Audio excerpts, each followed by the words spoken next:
আসসালামু আলাইকুম। শুভ সকালের শুভেচ্ছা রইল সকল বন্ধুদের জন্য।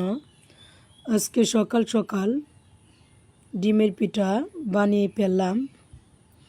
দেখেন পিঠাগুলো অনেক মচমচে হয়েছে, ঝরঝরে।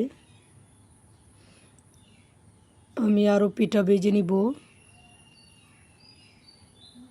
সকাল সকাল মাটির চুলায় পিঠে বানানোর মজাই আলাদা। এই পিঠেগুলো অনেক স্বাদ, নরম এবং মচমচে হয়। পিঠাগুলো আমি ভেজে নিচ্ছি। আমার ভাজা হয়েছে, পিঠাগুলো আমি নামিয়ে নিব। এই পিঠাগুলো ছোটো বড় সবাই খেতে পারে। মচমচে এবং অনেক নরম হয় ভিতর থেকে। আমরা সকালের নাস্তা হিসাবে ডিমের পিঠাই